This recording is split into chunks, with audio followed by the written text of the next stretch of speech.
Mesdames, Messieurs, bonjour et bienvenue. Ravi de vous savoir nombreux à suivre ce nouveau numéro de Destin en main, votre émission sociopolitique présentée par votre humble serviteur que je suis.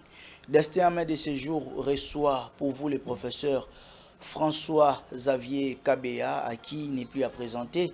C'est sa énième fois de se joindre à nous dans cette émission, si pas une grande émission, Destin en main. Aujourd'hui, ça sera vraiment assez spécial. Nous n'aborderons pas les questions liées à l'actualité, mais plutôt à décortiquer son nouveau livre qui tarde à venir, intitulé Congo Éden, Congo Souffrance, sa mission civilisatrice et colonisatrice, Congo Cosmos, Congo Bonheur, sa mission étoilistique et rose. Ensemble avec lui, nous comprendrons les méandres, si pas les grandes lignes de ces livres, qui est encore tome 1, il y en aura tant d'autres. Et avant de rejoindre le professeur François-Xavier, laissez-moi faire un clin d'œil à cette grande équipe technique qui m'accompagne ce jour.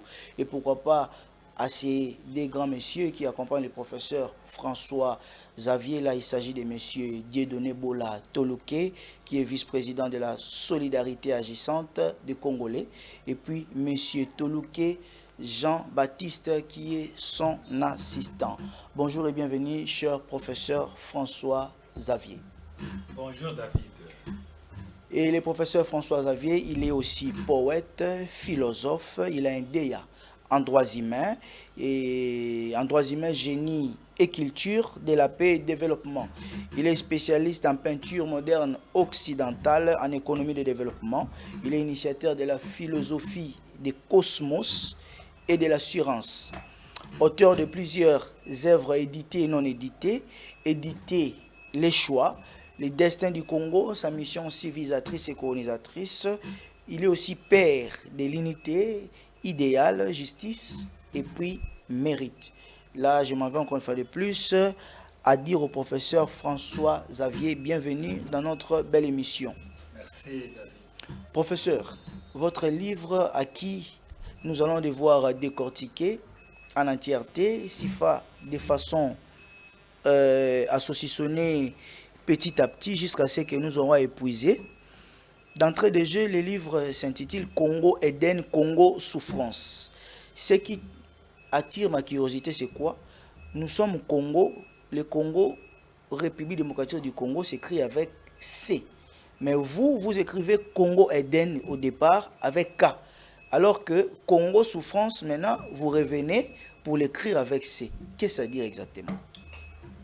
Oui, David, vous savez, si j'ai écrit ce livre, parce que je me suis soucié un peu du sort du peuple congolais.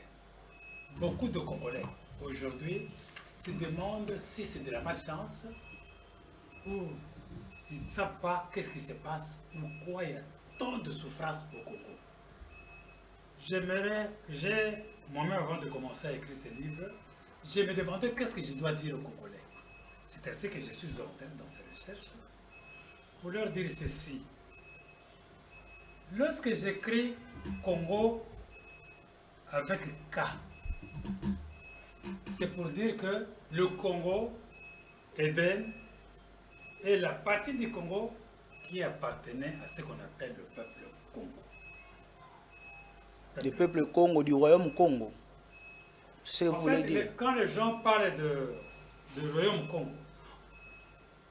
je les ramène à ceci. Nous sommes dans le Congo Éden.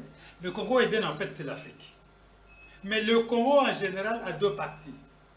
Il y a le Congo Éden, qui est l'Afrique et l'Océanie. Mais il y a aussi le Congo Jérusalem, donc divisé en deux. Le Congo Jérusalem, c'est l'Amérique, l'Europe et l'Asie. Tout ça, c'est le Congo. Parce qu'en fait, le mot Congo signifie désert.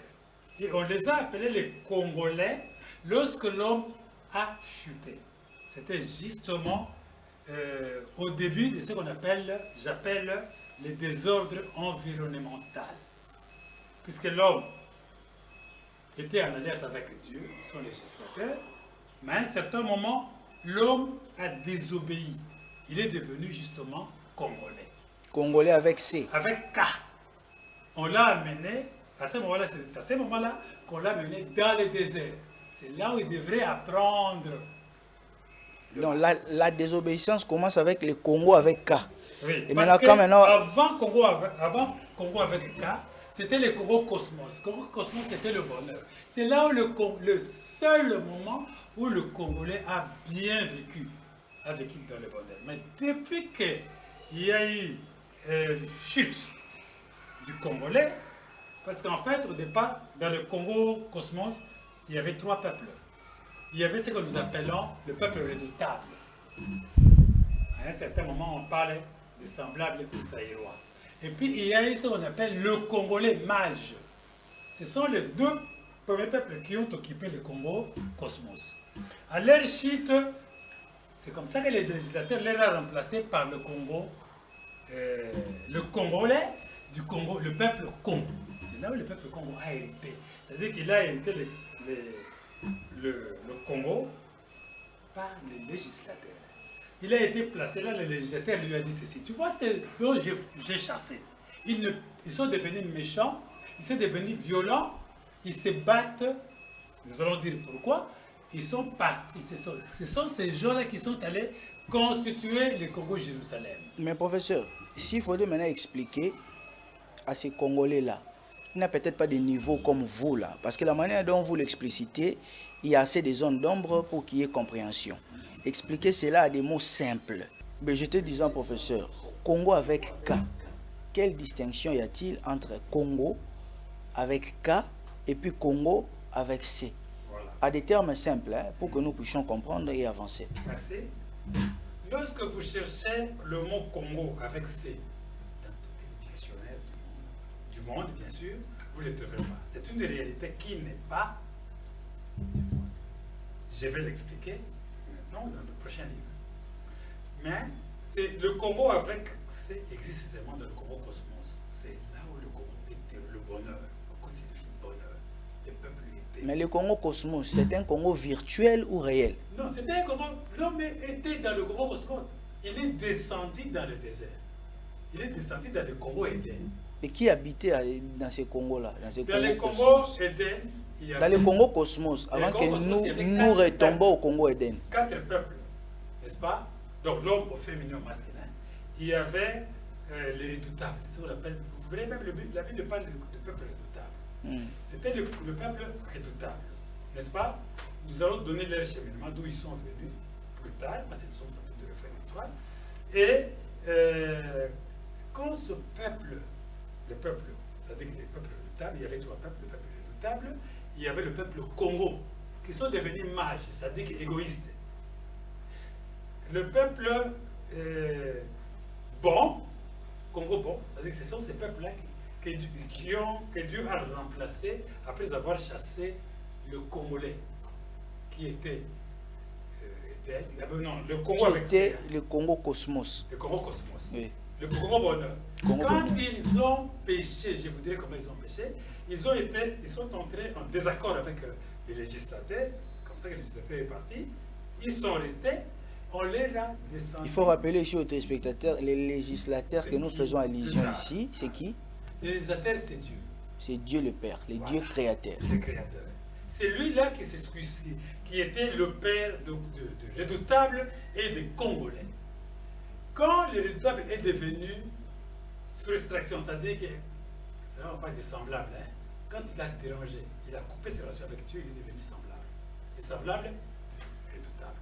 Et quand le Congolais, qui était lion, qui était paradis, n'est-ce pas, qui était expérience, a perdu son expérience.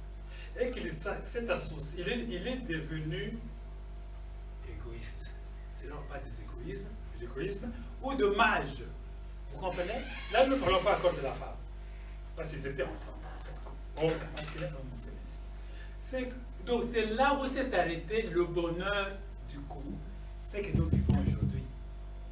À cette époque-là, à la chute, quand l'homme est chuté, il est tombé dans le désert. Donc si nous comprenons bien, le Congo Éden, Congo souffrance, veut dire la même chose. C'est la même chose. Dans le Congo souffrance, c'est synonyme Congo, de Congo Éden. Ça signifie Congo, mais souffrance. C'est-à-dire que le Congo donne la souffrance. Et ce mot Congo Donc le fait de vivre dans un désert, le fait de vivre dans un désert, vous souffrez. Oui. Parce que dans les déserts, il n'y a pas de vie, il n'y a pas de vie. C'est-à-dire qu'il y a l'arbitraire. Voilà, il n'y a pas de vie, il n'y a pas de vie. La souffrance, Oui. la misère, la pauvreté, la Tout mort. ce qui va avec. Voilà.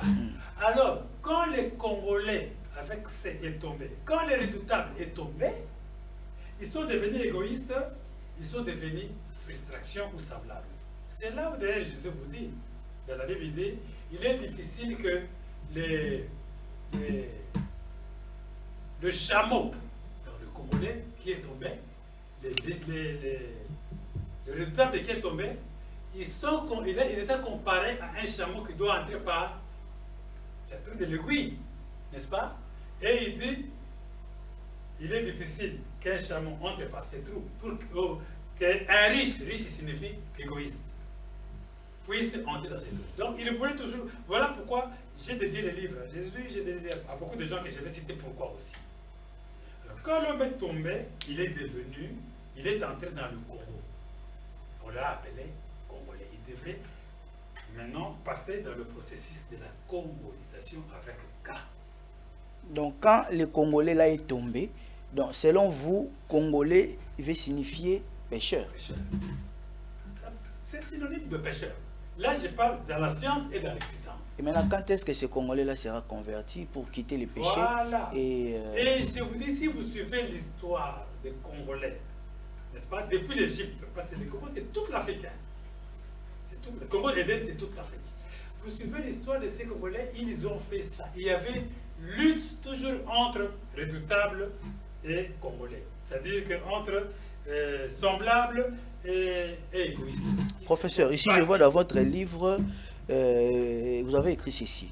En réalité, si je dois m'hasarder à dire quelque chose pour les apaiser, ça c'est, je suis à la page 5. Oui. Page 5, quatrième paragraphe. Vous avez ici, je reprends pour l'attention de nos téléspectateurs. En réalité, si je dois m'hasarder à dire quelque chose pour les apaiser, ce serait le Congo en tant que nation attend sûrement une nouvelle expérience pour décoller. Cette expérience sera issue d'une loi divine. Il s'agit des principes dits cosmos et assurance. Et restons d'abord là parce qu'il y a un point, nous allons poursuivre. Voilà. C'est là où je vous dis que c'était mon souci. Les Congolais ne souffrent pas aujourd'hui. Les Congolais souffrent depuis. Si dans l'histoire quelque part vous avez par exemple la reine de Séba. Donc nous subissons une succession de la souffrance. De la souffrance. Cette souffrance a commencé depuis que nous sommes entrés dans le désordre environnemental. Parce que les Congolais vivaient avec ces et les lutteurs vivaient dans l'ordre, l'harmonie et la beauté de la vie. Mais quand il y a eu des ordres, nous avons quitté cet ordre-là, nous sommes entrés dans le désordre environnemental. C'est là où est né, quand je parle de désordre environnemental, c'est la naissance de ce que j'appelle le noir, la naissance de ce que j'appelle la civilisation. Le Congo est entré dans la civilisation. Donc si je comprends bien, le Congo qui vivait à l'époque de Cosmos, c'était avant même le tour de Babel. Avant le tour de Babel. Donc les désordres apparaît au moment où il y a eu tour de Babel. Voilà. L'homme s'est séparé avec le législateur qui est parti. Il est resté sous la discipline, il devait vivre sous la houlette de ce qu'on appelle l'indifférence. Je salue Jean-Paul Sartre qui parlait de la matière et de l'indifférence. Je vais en parler. C'est un philosophe comme moi. Déjà à cette époque, et puis lorsque nous voulons paraphraser Jésus, quand Jésus dit par exemple que les baptiseurs ont rejeté la pierre de l'âme. Ce sont les anciens Congolais qui ont rejeté, ils sont descendus du Congo. Ils devaient souffrir. La reine de Saba est allée voir Salomon parce qu'ils étaient c'était un Congolais du peuple, le peuple Congo, qui était attaqué par les semblables. On les a menacés jusqu'ils ont quitté l'Égypte du Nord, comme on en parle. Aujourd'hui, nous allons revoir d'ailleurs la carte géographique du monde, hein, pour voir vraiment où est l'Égypte Nord et l'Égypte. L'Égypte signifie Éden. Ils ont quitté l'Égypte. Descendant jusqu'au Congo ici, ils étaient toujours dans des difficultés, on les attaquait, ils se battaient. Lorsqu'ils sont arrivés ici, donc les semblables n'ont pas laissé du temps aux Congolais. Jusqu'à aujourd'hui, il se continue à se battre. Professeur, quand nous parlons ici du Congo en tant que nation, on attend sûrement que le Congo puisse décoller avec une certaine expérience. Oui. Maintenant, pour qu'un peuple décolle, ils doivent vivre ensemble. Le vouloir vivre ensemble, le vouloir vivre collectif. Les peuples doivent vivre dans une intégration horizontale et verticale, voilà, qui est l'illustration du boussole. Maintenant, est-ce que la République démocratique du Congo est-elle réellement une nation? Bon. Le Congo est d'ailleurs en général a perdu cette nation. A perdu ces statuts-là de nation. A perdu ces statuts de nation. C'est lors que donc, il a été enfermé dans le carquois. C'est-à-dire que dans le carquois, c'est la séparation totale. C'est là où nous parlons de l'idée, de culture. Donc le peuple ne veut plus s'entendre. Les peuples se sont séparés. Il y a eu des naissances. C'est ça qui cause des guerres même jusqu'à aujourd'hui. Vous comprenez? Il y a des guerres d'intérêt. Oui, des guerres d'intérêt. C'est-à-dire qu'un petit groupe se forme. Oh, nous sommes telle tribu, nous sommes de telle culture. Ils sont en conflit avec l'autre groupe. Donc c'est ce qui se passe aujourd'hui. C'est ça la souffrance du peuple congolais. Nous vivons dans le désert. Ce n'est pas, lorsque nous pensons que c'est la faute à Félix, le président Félix ici, on dit qu'il n'arrive pas à ranger, c'était Kabila. Non, ce sont des gardiens de bateau. Ils ont hérité d'une situation. Nous sommes dans le Congo souffrance. Ces gens-là, quel que soit l'effort qu'ils feront, ils n'arriveront pas à améliorer la situation. Pourquoi? Nous attendons le retour des législateurs. Maintenant, quand vous parlez du Congo Eden, dans l'autre livre qui va venir, vous allez encore aborder la question sur le Congo-Jérusalem que vous avez dit. Oui, le Congo-Jérusalem, là, vous avez dit, c'est la composition. Oui, je reviens. Le Congo-Jérusalem, vous illustrez comme quoi c'est l'Europe, l'Amérique, tout ça. Imaginez maintenant, dans l'Europe et Jérusalem, il y a vraiment du Jérusalem là-bas. Oui. Mais dans l'Europe Eden, nous subissons. Oui. Pourquoi ça? En fait, ils sont partis. Le problème, c'est quoi? Jérusalem, ils sont congolais, ils viennent de Congo. Hein? Lorsqu'ils sont allés avec pratiquement la science, c'est-à-dire une partie seulement de la connaissance, parce qu'en fait, la connaissance, le Congo ici est le berceau de l'humanité. Mais alors on dit que non, c'est l'Afrique qui est le berceau de l'humanité. De la civilisation. Mais vous dites que c'est le Congo qui est le berceau de l'humanité. Alors que dans les études, on les démontre que c'est l'Afrique qui est le berceau de l'humanité.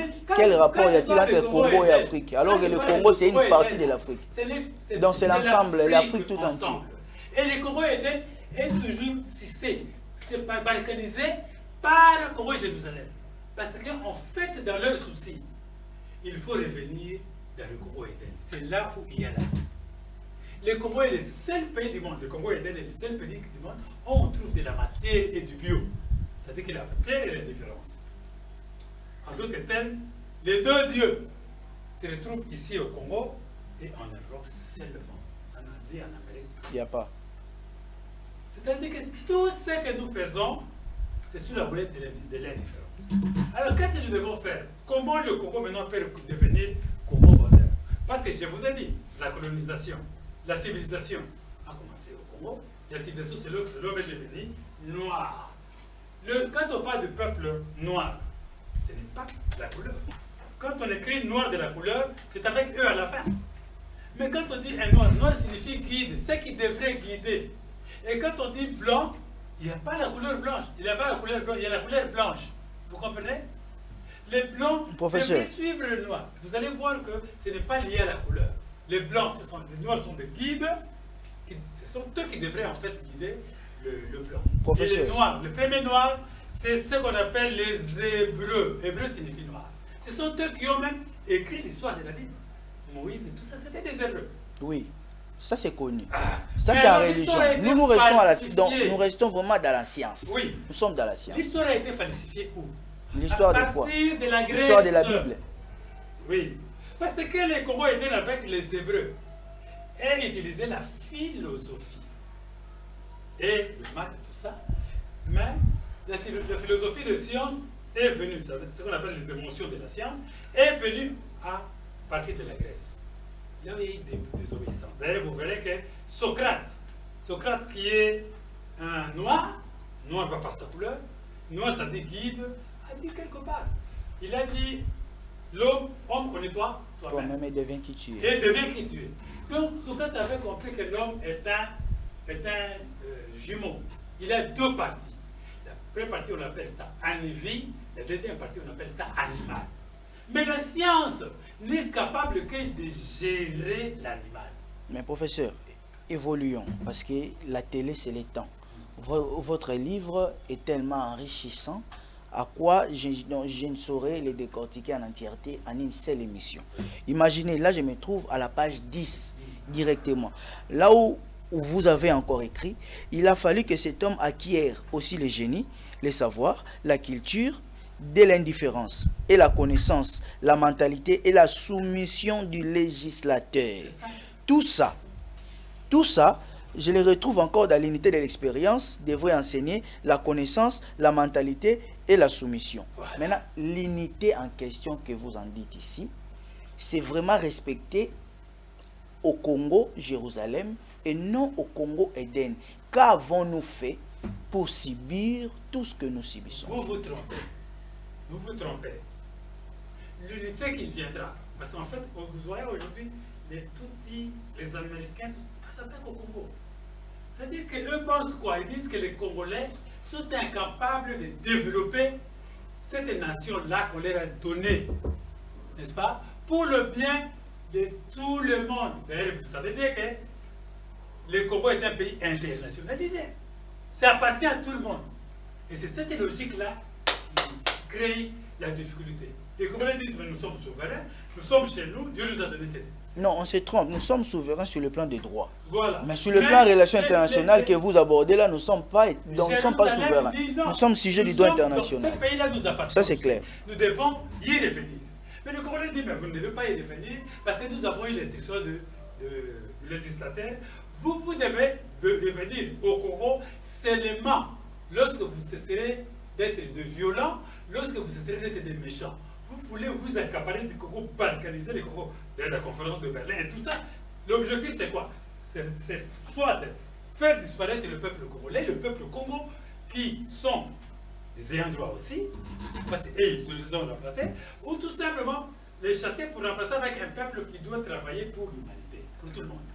Mais c'est parce que ce peuple-là est taxé d'ignorants. Nous sommes ignorants. On nous taxe, nous ne sommes pas des ignorants parce que nous avions eu l'instruction du législateur. Le législateur nous a dit, vous n'allez pas appliquer le développement.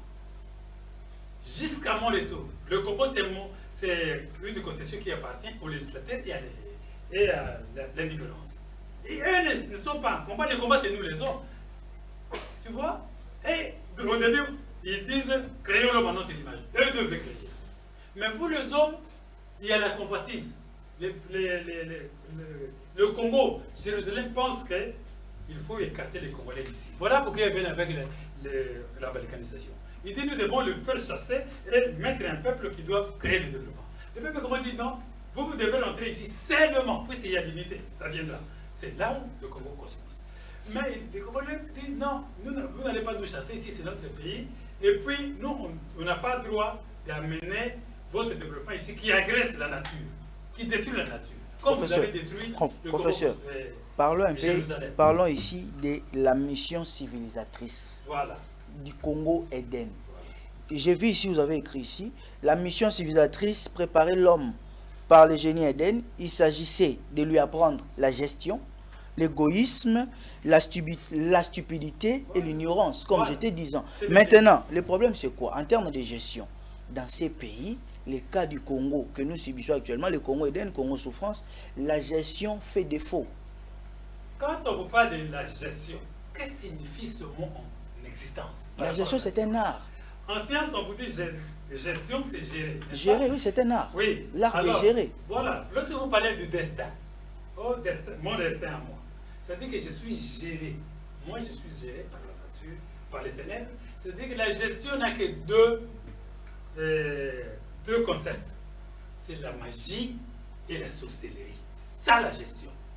Donc, gérer la nation ou gérer quelqu'un, c'est en fait le diriger, l'amener. Maintenant, quand vous parlez de la magie et de la sorcellerie, c'est quoi ça, la la distinction? C'est quoi la distinction? Pour que les gens comprennent. Parce que là aussi, ça fait encore, ça fait couler beaucoup d'encre de salive. La Pourquoi? magie, Parce c'est que quoi? quand d'autres confondent la magie à la sorcellerie. C'est quoi la magie et c'est quoi la En sorcellerie? fait, je l'ai expliqué dans le livre. Oui. J'ai dit la magie. Nous avons la chance de vous avoir aussi sur le La plateau. magie, c'est un art. Hein? C'est un art, un pouvoir qui permet d'aller dans le ténèbre, de puiser ce qui est dans les ténèbres et de les ramener dans la nature. Ça, c'est la magie. La magie. Oh, lorsque vous prenez tout ce qui est bio, tout ce qui est mort, n'est-ce pas, dans le sous-sol, tout ça, vous les ramenez dans la nature, ça détruit la nature. C'est là le développement. Vous comprenez? Mais la sorcellerie, c'est le contraire. C'est prendre ce qui est dans la nature et d'aller les cacher dans les ténèbres pour faire souffrir les récalcitrants. Ils ne doivent pas manger. Ça, c'est la sorcellerie. Ça, c'est la sorcellerie. C'est le contraire de la magie. Maintenant, entre les deux, ces deux-là, que doit-on appliquer? C'est ces deux arts qui gèrent l'environnement. Le monde. Et ces deux arts est développé par les semblables. Ils se battent avec le mage qui exerce l'égoïsme. L'égoïsme, c'est quoi? C'est la science, c'est le savoir et la culture. C'est le génie. Vous comprenez? Eux ont développé ce génie. Les autres ont développé la gestion. C'est les deux. Donc, si je parle de la loi de l'Éden, il y a la gestion, il y a l'égoïsme, il y a la stupidité et l'ignorance. Ils ne savent même pas que tout ce que nous faisons, nous sommes dans l'ignorance. C'est ça la force de Jérusalem. Et maintenant, s'il faut quitter de l'ignorance à la connaissance, que doit-on faire? Voilà. Maintenant, comment est-ce qu'ils sont partis pour développer ces génies? En Afrique, au Congo, il y avait deux boîtes. On a appelé la boîte de Pandore. N'est-ce pas? C'est la boîte de tous les bons, le génie. Et il y a la boîte de la sincérité. Quand ils partaient, n'est-ce pas? Jérusalem a pris la boîte de Pandore. C'est ce qu'ils utilisent pour gérer le monde. Vous comprenez? Alors, il y a la boîte de la sincérité qui est restée au Congo. C'est le jour où cette boîte s'ouvrira. C'est le jour où nous allons connaître le bonheur. La boîte de la sincérité est là. Qui est maintenant le protectrice de la boîte de la Pandore et la boîte de la sincérité? C'est la femme. Voilà pourquoi on vous dit que c'est la femme qui a mené les désordres dans le monde. Mais c'est l'homme qui l'a aidé à faire. Comment ça? On dit, la Bible vous dit qu'ils ont mangé le fruit du mal. L'homme a mangé, donc il s'est transformé quand il a mangé le fruit quand la femme a mangé le fruit du mal. Et que le fruit du mal a été présenté à la femme par le serpent. Les gens croient que le serpent est dans... Non, les serpents, ce sont les serpents. Et c'est l'animal, hein. C'est celui-là, le serpent. Qui est dans l'homme? Ce sont les deux jumeaux. C'est lorsque le serpent a vu ce fruit-là. Nous avons quitté le cosmos, on est arrivé dans... Déjà, c'était le temps. Le temps, c'est là où les serpents vibrent. Vous comprenez?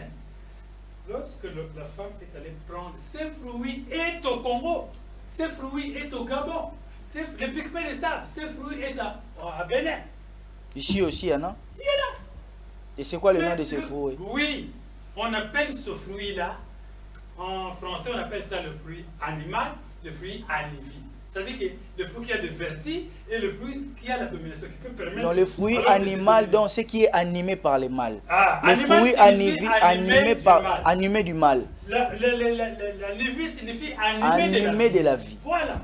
Alors le même produit là, les mêmes fruits plutôt. Le même fruit a aussi ces mêmes cotations. Ah, c'est anivie et animal. Il est anivie, il est animal. Il est anivie quand il pourrit. Il est animal quand il est bon. Aujourd'hui, si vous allez chez les Pygmées, mais c'est contradictoire. Vous allez manger contradictoire. Anivie quand il est bon. Non, anivie quand il est mauvais. Quand il est vivant. Quand il est vivant. Il n'est pas mort, quand oui. il est encore frais. C'est anivie. Mais quand il est animal. Lorsque le fruit pourri, il y a les émotions de la chair qui... Alors, tu verras que la plupart des magiciens, la plupart des gens comme ça, vont au Gabon ou vont au Bénin pour manger ces fruits-là. Ils sont initiés. Lorsque vous prenez le liboga qui n'est plus vivant, vous mangez. Les fruits en quelque chose, ça s'appelle quoi? Liboga. Liboga, c'est quoi? Connu. C'est connu comme au niveau de l'Afrique de l'Ouest. Si vous allez dans Google, vous essayez. Au Bénin aussi, il y en a. On va vous donner les liboga. Au Bénin aussi, il y en a. Les vertis, comment? Au Bénin aussi, il y en a. Il y en a au Bénin. Mais je serai au mois de décembre au Bénin, je vais vérifier. Tu vas manger les liboga, pas manger, simplement vérifier. Même les scientifiques qui vont là savent que je vais faire cette investigation. Et je vous prendrai même des vidéos si réellement c'est les bon. Et je vais vous les ramener ici. Donc, c'est ce qu'on appelle le fruit de la vie, le fruit du mal. L'iboga. Les jours où l'homme mangera, je l'ai dit maintenant. C'est l'iboga là. Ceux qui font l'expérience, prenez le liboga qui est encore bon. Chers téléspectateurs, ne les prenez pas mal. Hein? Donc c'est vraiment le nom du fruit. Donc, je ne sais pas comment le prononcer. Mais en français, on appelle fruit. On appelle ça comment? Animal ou animal. C'est lorsque c'est pourri. Oui. Mais lorsque c'est encore bien, on appelle ça animal. Lorsque vous mangez ça, vous mangez justement ce qui est de la vie. Voilà pourquoi Dieu, dans le jardin, il a dit, comme l'homme est devenu comme l'un de nous. Il a mangé ce fruit animal, empêchons-le de revenir pour manger le fruit animal. Le fruit animal, c'est comment le bon, c'est ici. Professeur, nous y reviendrons sur ce sujet en question. Atterrissons petit à petit. J'aimerais que vous puissiez dire 2-3 mots sur les 2 éléments qui préparent les projets de la congolisation. Voilà. Il y a d'une part la désobéissance qui est la règle des jeux et d'autre part aussi l'obéissance qui est aussi une règle des jeux. L'homme a désobéi en mangeant le fruit animal. Là, je rappelle, nous sommes à la page 31. Il est devenu animal, n'est-ce pas? Il est entré dans le désert, dans la congolisation. Il est devenu souffrant. Vous comprenez? Le noir n'a pas souffert seulement aujourd'hui. Aucune république. Prenez, quand le royaume de Belgique a dirigé le Congo, aucun Congolais n'était dans le bonheur. Quand ça vous a pris le Congo, aucun Congolais. Mobutu l'a pris, aucun. Ce n'est pas de leur faute. Parce qu'ils ne savaient pas quel était le problème du Congo. Donc le législateur nous a piégés. Non. Comment? Alors c'est quoi? C'est votre comportement. L'homme, en devenant animal, il a adopté le comportement. Il est devenu malin, il est devenu méchant. Il n'était plus un. Il ne pouvait plus collaborer avec Dieu. Donc si je comprends bien, avant que Ève soit trompée par les serpents, pour tomber sous ce piège-là de manger les liboga, tout était bien. Tout était bien. Pour les deux Congolais. Avant, est-ce qu'il y a eu d'autres êtres vivants qui existaient ou bien la nature a commencé à... Oui, en fait, l'histoire a été falsifiée depuis la Grèce. Donc avant Adam et Ève, il y a eu la Grèce, des gens qui ont existé. Tu as vu en Grèce, quand Socrate voulait dire que non, l'homme comme les autres, il voulait dire que vous êtes aussi à Lévi. Quittez cette phase, appliquez tout ce qui est de la vie, appliquez la loi Cosmos, la loi Silence, vous savez bien. La loi Cosmos, je vais vous citer aussi, ça signifie, dans la loi Cosmos, nous avons les redoutables, nous avons l'expérience, nous avons la démocratie, nous avons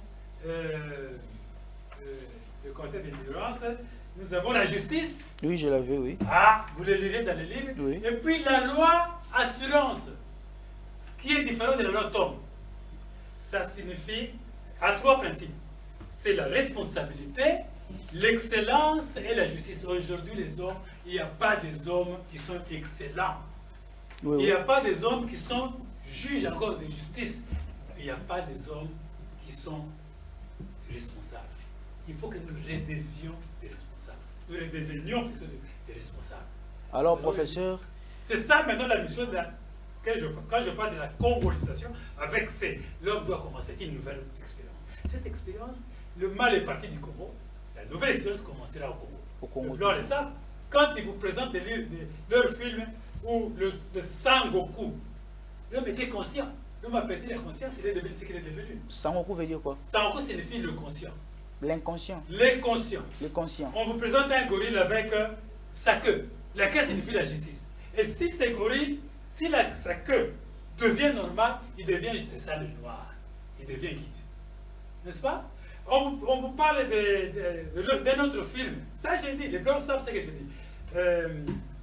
Les Dupec et Chat Noir, où on présente un certain papillon qui a perdu sa femme et qui veut sauver sa femme alors que les Dupec et Chat Noir fouillaient avec les éléments qui pouvaient sauver sa femme. Mais le papillon, c'est qui? Le papillon, c'est les Congolais. Les Congolais fait sauver sa femme qui est morte. Puis c'est la femme depuis qu'il avait mangé le liboga, la femme depuis qu'il a fait ouvrir la boîte de Pandore. Rien ne marche. Comme le disait Roi David, que ma mère m'a conçu dans les péchés. Avec deux principes, la fraude et la prostitution. Mon cher, je vous dis, c'est ça même la source du péché. Oui. Vous ne trouverez aucune femme fidèle et sincère. Non. Ça n'existe pas. Non. Demandez s'il y a des femmes qui sont parties dans leur vie avec un seul homme. C'est là. Bon, je ne voudrais pas léser les gens. Mais comme c'est rare, donc c'est quand même une exception dans la règle. Cher professeur, nous sommes contents de vous avoir sur ce beau plateau de Destin en main. Nous ne saurons, comme j'étais disant, de décortiquer ces livres dans toute son entièreté en une seule émission. Nous allons y revenir, vu les temps épuisés. Professeur, ça c'est une question sincère que je vous la pose. Réellement, dans quel état aviez-vous lorsque vous étiez en train de monter ces livres? Soyez-en sincères. C'était quoi votre objectif? Voilà. Mon objectif, c'est quoi? C'est de dire aux Congolais, ne te décourage pas. Ta souffrance va bientôt terminer. Ta souffrance était liée au temps. Cette millénaire de souffrance pour les Congolais. Mais en fait, ce n'est pas seulement le Congolais des Congo Eden, mais aussi celui qui est au Jérusalem. Ils cherchent à revenir ici. Parce que la vie, c'est ici. Vous comprenez? Ils veulent revenir pour manger le liboga, mais qui n'est pas pourri. Revenir pour manger l'arbre de la vie. Le liboga à Nivi. La Nivi. Donc, c'est ça qui va commencer. Le changement commencera par ça. Après, nous allons vers la boîte de Pandore. Votre femme a fait du mal, elle est allée avec un autre homme. C'est ça la femme. Ne le sanctionnez pas trop, parce qu'elle a la boîte de la sincérité. Les jours où la soumission sera là, j'ai parlé de la conscience, la mentalité et la soumission. Lorsque tous ces éléments-là vont suivre ce principe-là dans le processus de congolisation, avec une nouvelle expérience, tout va s'arranger. Alors vous prendrez votre femme, vous allez ouvrir ce qu'on appelle la boîte de la sincérité. C'est la femme qui, en principe, qui est le détenteur, qui est le gardien de la boîte de Pandore, qui est le gardien de la boîte de la sincérité. Ne les sous-estimons pas. La femme est très importante. C'est lui qui va encore nous aider. Mais quand le papillon cherche à sauver sa femme, il sait. La femme est devenue congolaise. Congolaise signifie intérêt. Merci beaucoup, professeur. Vous n'êtes pas seul aujourd'hui sur ce beau plateau. Je rappelle qu'encore une fois, vous êtes accompagné de deux messieurs. Monsieur Dieudonné Bola Toluke, qui est vice-président de la solidarité plutôt agissante de Congolais, et puis monsieur Toluke Jean-Baptiste. Donc, pour aujourd'hui, nous bouclons ici. Je vais vous donner un mot de la fin, ne vous en faites pas, je vais vous donner un mot de la fin, mais avant que vous puissiez clôturer, j'aimerais faire appel à monsieur Dieudonné Bola Toluke, avoir un tout petit peu de l'impression aussi pour ses livres, et de par lui-même, voir comment lui aussi a perçu ces livres à ses propres mots, c'est quoi les motivations, c'est quoi la leçon que lui-même a tirée, c'est quoi la leçon tirée par ces beaux livres, que je rappelle encore aux Congolais. Ces livres s'intitulent Congo Eden, Congo Soumission, sa mission civile, Congo Souffrance plutôt, sa mission civilisatrice et colonisatrice, Congo Cosmos, Congo Bonheur, sa mission étoilistique et rose. Donc je vous prie vraiment, ces livres à plus de 100 et quelques pages, soucieux de vous les convier à les lire. Ça va vous éveiller, ça va vous rendre encore beaucoup plus cultivé. Soyez-en cultivés. Ne soyons pas pour ceux-là qui disent que, ne soyons pas pour ceux qui disent tout le temps, coucher de la richesse pour un noir dans un livre. Pourquoi? Parce que les noirs ne lisent pas. Les noirs lisent très peu. Non. Alors qu'il y a des écrivains noirs. Nous connaissons l'histoire des Amenga et tant d'autres qui en ont écrit. Et là, les professeurs révèlent aussi même Socrate était noir sur les plans d'illustration par rapport à ses efforts fournis. D'entrée de jeu, nous avons M. Dieudonné Bola Toluke. Nous avons M. Dieudonné Bola Toluke ici sur ce plateau. Et bienvenue, M. Bola. Bienvenue, monsieur. J'espère que vous avez suivi l'émission dans toute son entièreté. Oui, très bien suivi. Donc, les débats étaient à la hauteur. Impeccable. Maintenant, comment avez-vous recueilli cette initiative quand les professeurs vous avez annoncé qu'il va devoir publier un livre du nom de Congo Eden, Congo Souffrance, Congo Cosmos, Bar Bonheur? Je suis très ravi parce que le projet, c'est un projet qui est vraiment à la hauteur. La solidarité agissante, c'est un projet qui va réunir tous les Congolais, ceux qui vivent ici au pays, ainsi que ceux qui sont à l'étranger. C'est un grand projet, c'est pour amener tout le peuple congolais de vivre ensemble pour le développement de la République démocratique du Congo. C'est ça la vision du Congo Cosmos, Congo Bonheur. Donc vous êtes là, vous êtes persuadé que nous y reviendrons un jour à un Congo Cosmos? Oui, c'est tout à fait normal. C'est une révélation. Ce sont des histoires que si tu n'es pas vraiment quelqu'un qui a des l'œil, vous allez voir ça comme si ce sont des blabla. Donc cela nécessite vraiment d'une concentration approfondie. Et l'idée est là. Le professeur n'est pas seul. Lui, il a lancé la mission. C'est maintenant, ça demande que tous les Congolais puissent adhérer à cette idée. Le soutenir aussi, pourquoi pas. Soutenir. L'accompagner. Mettre les mains dans la pâte. D'être ensemble, c'est-à-dire la solidarité. Unis pour un seul cause. Pour vivre cette merveille, il faut que les Congolais soient solidaires. Prennent conscience. Nous vous avons remercié, monsieur, de vous avoir rejoint à nous. Merci beaucoup. Encore une fois, je pense que ça ne sera pas une dernière fois. Non, c'est pas. Nous sommes là. Nous vous remercions. Merci beaucoup. Avec plaisir. Merci. Là, nous revenons avec les professeurs. Professeur, en 30 secondes, votre mot de la fin avant que je puisse désannoncer l'émission. Oui. Nous disons que les Congolais ne se découragent pas. C'était un temps, nous sommes à la fin du temps, nous passons du temps au cosmos, des temps d'insincérité. Qui ne se décourage pas? Parce qu'en fait, lorsque je parlais de Samoku, on disait c'est l'unité. L'unité de tous les Congolais. Ici, je ne m'adresse pas aux Congolais noirs ou blancs, à tous ceux qui sont venus du Congo et qui sont allés. Je les appelle à intégrer la solidarité agissante des Congolais.